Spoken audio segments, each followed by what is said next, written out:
अपना बिहार देख रहे हैं आप, आपके साथ मैं हूं शिप्रा झा। आज बिहार 110 साल का हो गया है। पिछले 110 सालों में बिहार कहां से कहां तक पहुंचा, कौन कौन सी उपलब्धियां हासिल की, कहां हम पीछे रह गए, हमारे सामने कौन कौन सी चुनौतियां हैं, हम सब मिलकर बिहार के गौरवशाली अतीत को किस तरह वापस पा सकते हैं, इन्हीं सवालों का जवाब ढूंढने के लिए और अपनी उपलब्धियों को शोकेस करने के लिए बिहार दिवस पर सरकार भव्य कार्यक्रमों का आयोजन कर रही है। पटना के ऐतिहासिक गांधी मैदान में भव्य तैयारी की गई है। गांधी मैदान को सजाकर और संवार कर तैयार किया गया है।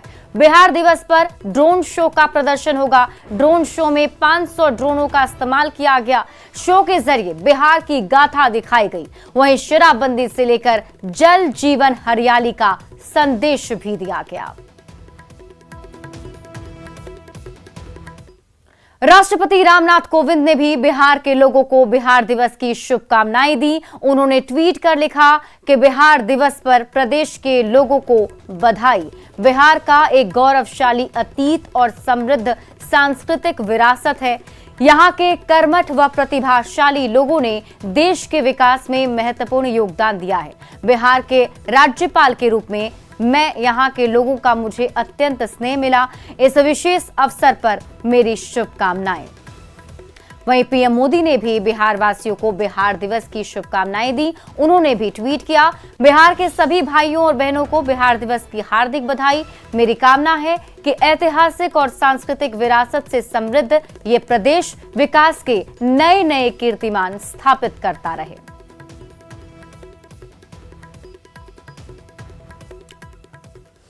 बिहार दिवस को पर्यटन विभाग ने भी जबरदस्त तैयारी की है। गांधी मैदान में राज्य के सभी पर्यटक स्थलों को दिखाने की कोशिश की गई है।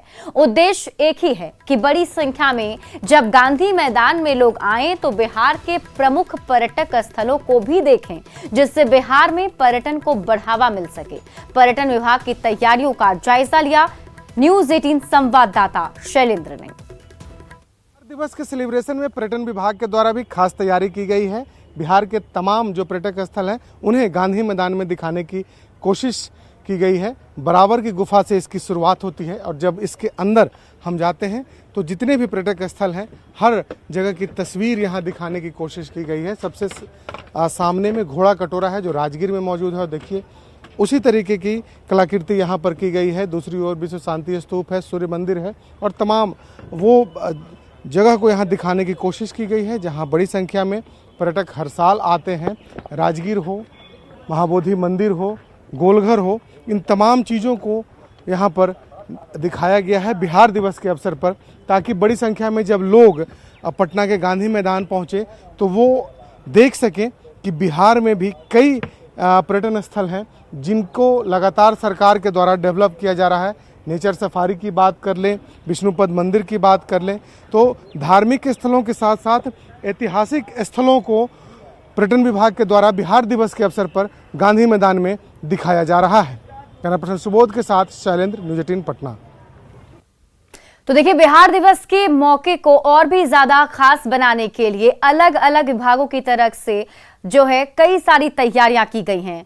1917 में महात्मा गांधी चंपारण आए थे। बिहार का ये पूरा इतिहास जो है वो हम आपको बता रहे हैं, ग्राफिक्स के जरिए समझाने की कोशिश कि 1912 से लेकर 2022 तक का बिहार कैसे आगे बढ़ता चला गया, कैसे ऊंचाइयों को छूता चला गया। हमारे साथ हमारे सहयोगी शैलेंद्र जुड़े हुए हैं, सीधे उनके पास चलते हैं। शैलेंद्र, देखिए, एक भव्य कार्यक्रम और भव्य तैयारी तो कर ली गई है और वो तस्वीरों के जरिए आपने हमें दिखाया भी, जो हमने दर्शकों को भी बताया कि बिहार दिवस के मौके पर क्या खास उन्हें इस बार देखने को मिलेगा। क्या कुछ कार्यक्रम है, जरा उनके बारे में डिटेल से बताइए कि कब से शुरुआत होने वाली है, कौन कौन से खास मेहमान इसमें मौजूद रहेंगे।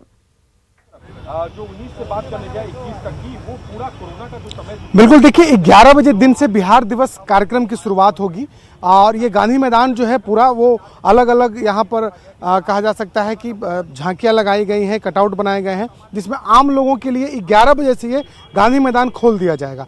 लेकिन जो कार्यक्रम की शुरुआत है, जो विधिवत जो कार्यक्रम की शुरुआत होगी वो इस मंच से मुख्यमंत्री नीतीश कुमार करेंगे। जो हमारे बाईं ओर जो मंच बना है, एक बड़ा सा देखिए मंच है यहाँ, इस मंच पर जो कार्यक्रम की शुरुआत होगी वो शाम के 5 बजे के करीब मुख्यमंत्री नीतीश कुमार यहाँ करेंगे और तमाम बिहार सरकार के जो मंत्री होंगे, जो विधायक हैं बिहार के, वो यहाँ पर मौजूद होंगे और सभी राजनीतिक दलों के नेताओं को इसमें आमंत्रण दिया गया है, वो लोग होंगे। उनके साथ कई वीवीआईपी लोग भी होंगे और सबसे बड़ी बात है कि ऑनलाइन माध्यम से वर्चुअल तरीके से विदेश से भी कई बिहार के जो लोग हैं जो विदेशों में रह रहे हैं वो यहाँ पर जुड़ेंगे। तो एक बड़ा कार्यक्रम का आज आयोजन होना है और लगभग शाम के 8 बजे के करीब कैलाश खेर इसी मंच से अपनी प्रस्तुति भी देंगे।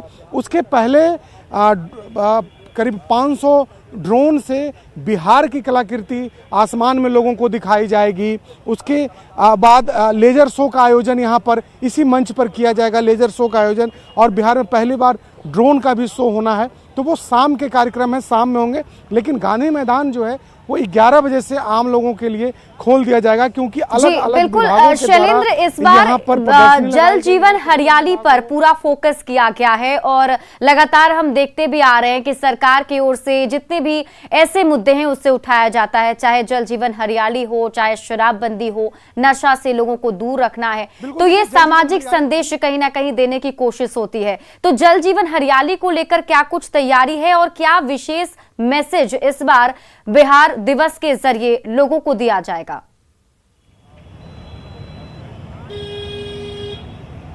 बिल्कुल, देखिए जल जीवन हरियाली की जो झांकी है, जो जल जीवन हरियाली से जुड़े जो 11 कंपोनेंट हैं उन्हें गांधी मैदान में दिखाने की कोशिश की गई है। सोलर पंप हो या फिर कैसे वृक्ष लगाना हो, चेक डैम बनाना हो, कैसे हम जल संचय करेंगे, इन तमाम चीज़ों को गांधी मैदान में दिखाया गया है। और जो स्टेज है, जो जहां पर कार्यक्रम मुख्य रूप से होगा, वहां पर भी देखिए जल जीवन हरियाली के कटआउट लगाए गए हैं। आप कैसे जल संचय करना है, कैसे हरियाली खुशहाली लाएगी और किस तरीके से हम हरियाली को बढ़ावा दें, इन तमाम चीज़ों को यहाँ पर दिखाने की कोशिश की गई है। क्योंकि जो पूरा थीम है वो जल जीवन हरियाली है और जल जीवन हरियाली के 11 जो कंपोनेंट है जिस पर सरकार के द्वारा काम किया जा रहा है वो यहाँ पर दिखाने की कोशिश की गई है। पूरे गांधी मैदान के अलग अलग जगहों पर जल जीवन हरियाली से जुड़े जो योजनाएं सरकार चला रही हैं उन योजनाओं को प्रदर्शित किया गया है। और 11 बजे से आम लोग यहाँ पर पहुँचेंगे और आम लोगों तक 11 बजे से इस गांधी मैदान को खोल दिया जाएगा। और देखिए शिक्षा विभाग के द्वारा इस कार्यक्रम को किया जा रहा है, तो लिहाजा जो शिक्षा विभाग के जो मंत्री हैं, अधिकारी हैं, वो भी सुबह से यहाँ पहुँच चुके हैं। और जो पूरे कार्यक्रम की जो रूपरेखा तैयार होनी है या फिर कार्यक्रम सामने होना है उसमें कोई परेशानी न हो, इन तमाम चीज़ों को काफ़ी बारीकी से देखा जा रहा है। क्योंकि 3 सालों के बाद बिहार दिवस कार्यक्रम का आयोजन बड़े पैमाने पर गांधी मैदान में किया जा रहा है, जिसको लेकर के पिछले कई दिनों से तैयारियां चल रही थी। जल जीवन हरियाली थीम रखा गया है। देखिए बिहार दिवस एक ऐसा मौका ही है जिसमें ये दर्शाने की कोशिश होती है कि बिहार की खासियत क्या है, बिहार में क्या कुछ ऐसा है जो और भी लोगों को लुभा सकता है और किस तरीके से बिहार दिन प्रतिदिन आगे बढ़ता चला गया। अगर खाने की बात की जाए, व्यंजन की बात की जाए, तो बहुत सारे ऐसे व्यंजन जो हैं हमारे हैं जो बहुत ज्यादा प्रसिद्ध भी हैं। तो क्या बिहार दिवस में उसका भी लुत्फ लोग उठा पाएंगे, उसको लेकर कुछ तैयारी की गई है? जी बिल्कुल, देखिए व्यंजन के लिए एक अलग से कहा जा सकता है कि बड़ा स्टॉल लगाया गया है जहां पर बिहार के व्यंजनों को रखा गया है, जहां पर आम लोग आ सकें और उसका स्वाद भी चख सके। लिट्टी चोखा हो या फिर खाजा हो या फिर गुजिया हो, तमाम चीज़ें जो हैं, जो बिहार की प्रसिद्ध चीज़ें हैं, अलग अलग ज़िलों में अलग अलग जगहों पर उन चीज़ों को रखा गया है। और हमारे बाईं ओर इस वक्त एक बड़ा सा स्टॉल, चूंकि गांधी मैदान काफ़ी बड़ा है और गांधी मैदान का जो पूर्वी छोर है वहाँ पर स्टॉल जो है बड़ा सा बनाया गया है, जहाँ पर तमाम जो बिहार के व्यंजन हैं वो वहाँ पर रखे गए हैं। और जो भी गांधी मैदान में, चूंकि इस कार्यक्रम में शामिल होने के लिए बड़ी संख्या में लोग आते हैं, सैकड़ों की तादाद में लोगों की यहाँ भीड़ होती है, तो वो उसका भी लुत्फ उठा सकें। उसके साथ साथ यदि हम पर्यटन विभाग की बात करें, जीविका समूह की बात करें, तो हर विभागों के द्वारा, श्रम संसाधन की बात करें, कला संस्कृति, हर विभागों के द्वारा यहाँ पर झांकियाँ और प्रदर्शनी लगाई गई है। और चूँकि इसमें जो भी झांकियां हैं या फिर प्रदर्शनी है, कटआउट है, उसमें दिखाने की कोशिश की गई है कि बिहार में कौन कौन सी चीज़ें प्रमुख है। यदि हम पर्यटन विभाग की बात कर लें तो पर्यटन विभाग के द्वारा जो जहाँ यहाँ पर जो कटआउट लगाए गए हैं, प्रमुख पर्यटन स्थलों की चर्चा उसमें की गई है। जीविका समूह की बात करें तो जीविका दीदियों के द्वारा जो प्रमुख कार्य पूरे बिहार में किए जा रहे हैं वो दिखाए जा रहे हैं। उसके बाद परिवहन की बात कर लें तो इको फ्रेंडली जो गाड़ियाँ हैं वो कैसे उसके प्रति लोगों में जागरूकता है, इसको दिखाने की कोशिश की जा रही है। तो एक बिल्कुल शैलेंद्र, आप लोगों को इंतजार होगा शाम के वक्त का, जब इसका उद्घाटन किया जाएगा। मुख्यमंत्री नीतीश कुमार इसका उद्घाटन करेंगे और फिर जो लोग हैं वो बिहार दिवस के मौके पर गांधी मैदान जाकर उन खूबसूरत नजारोों को देख सकेंगे। बहुत बहुत शुक्रिया हमारे साथ जुड़ने के लिए शैलेंद्र, और उन तमाम तस्वीरों को हमारे दर्शकों को दिखाने के लिए। और अभिषेक का कबूलनामा, हाँ मैंने पी थी शराब। वो बोला व्यवस्था वहाँ पे आए हैं, उसके बाद हम दोनों मिलकर बांका के पुलिस जवान का कबूलनामा, शराब से गई आंखों की रोशनी। क्या पिए थे? आज भी सर, आज भी सर। शराब कितना पिए थे?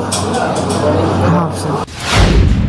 शराब पीने से बीमार हुए कई और लोग, सियाराम और अरविंद की आंखें हुई खराब।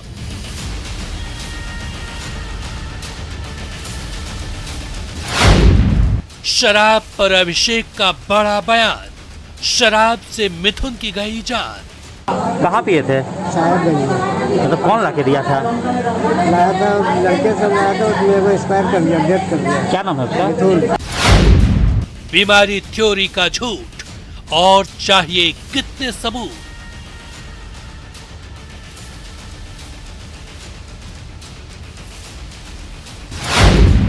बीमारी से नहीं, शराब से मौत।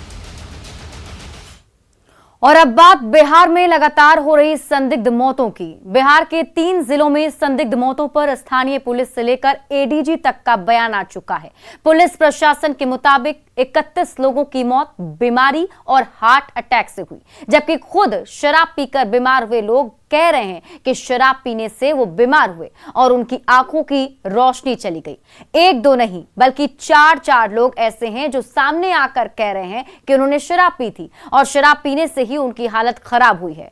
कई मृतकों के परिजन पहले ही कह चुके हैं कि बीमारी से नहीं, शराब पीने से मौत हुई है।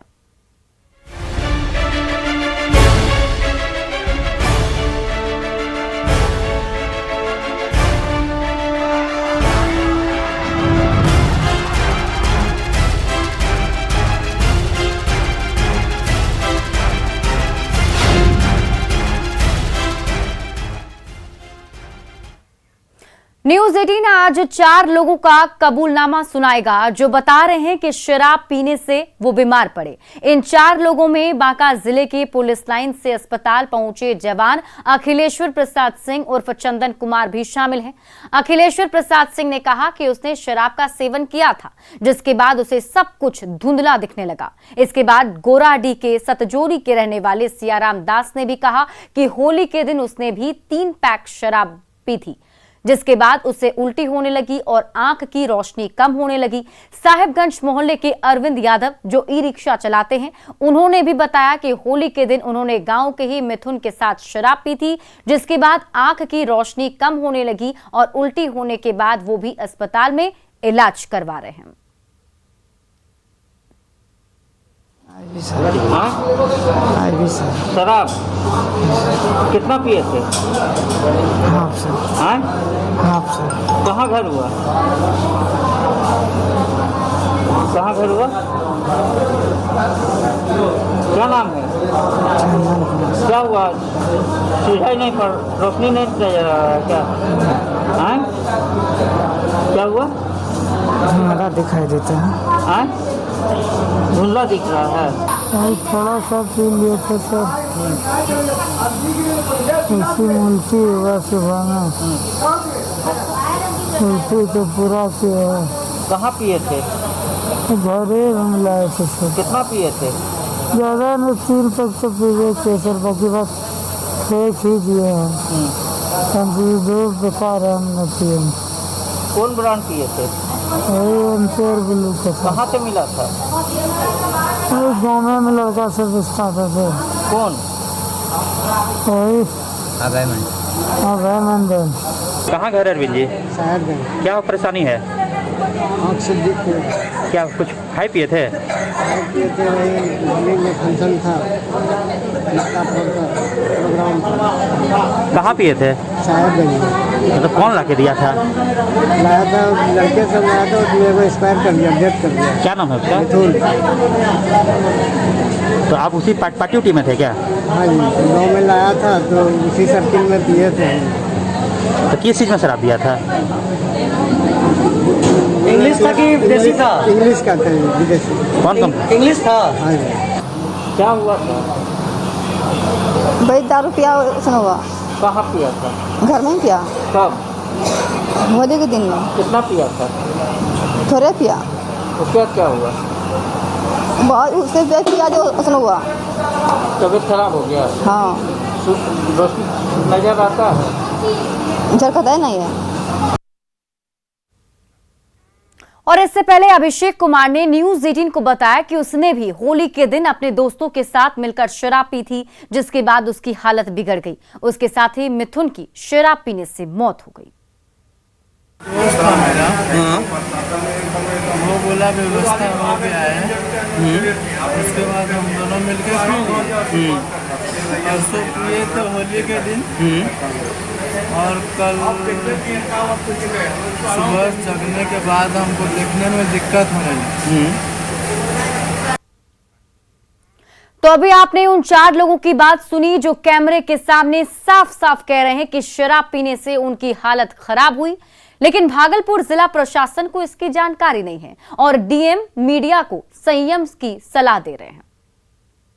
थे वो तो खुद बोल रहे कि शराब पिए थे हम। अगर इस तरह की कोई सूचना आएगी कि उन्होंने शराब पी है और इस कारण से वो बीमार पड़े हैं, तो जैसा मैंने आपको बताया कि उनके पिता से बात हुई है, डॉक्टर की सलाह पे ही हम लोग बात करते हैं। ऐसी सूचना मेरे पास नहीं है, ठीक है। इस तरह के सेंसिटिव मैटर में किसी सूचना को वेरीफाई करके ही हम लोग उसको पब्लिक डोमेन में लाएं, ऐसा। और ना सिर्फ स्थानीय प्रशासन बल्कि पुलिस मुख्यालय भी बीमारी से मौत की बात कह रहा है। एडीजी ने कल साफ साफ कहा कि जिन लोगों की मौतें हुई वे पहले से बीमार थे और हार्ट अटैक से सभी की मौत हुई है। में उन सभी मामलों में एक एक सूचना पर स्थानीय प्रशासन द्वारा टीम बनाकर सत्यापन और जांच की कार्रवाई की गई है। मैं सबसे पहले आपको बता दूं कि मधेपुरा जिले में जो सत्यापन किया गया है उसके आधार पर पता चला है कि एक व्यक्ति जो दुर्गा स्थान के रहने वाले थे, उनका वो जननायक कर्पूरी ठाकुर मेडिकल कॉलेज और अस्पताल में भर्ती हैं। उनका सत्यापन जब पुलिस द्वारा किया गया तो उनके द्वारा बताया गया कि बहुत दिनों से बीमार चल रहे थे, उनकी तबीयत खराब थी, उसके कारण उनकी मृत्यु हो गई है। जब मेडिकल कॉलेज में पुलिस के द्वारा सत्यापन किया गया तो चिकित्सीय पुर्जे में कार्डियो रेस्पिरेटरी फेल्योर यानी हृदय पक्षाघात के कारण मृत्यु होने की बात प्रकाश में आई है। अन्य व्यक्तियों और परिजनों द्वारा भी इसी बात की पुष्टि की गई है। और फिलहाल इस बुलेटिन में अभी के लिए बस इतना ही, लेकिन न्यूज 18 बिहार झारखंड पर खबरों का सिलसिला लगातार जारी है।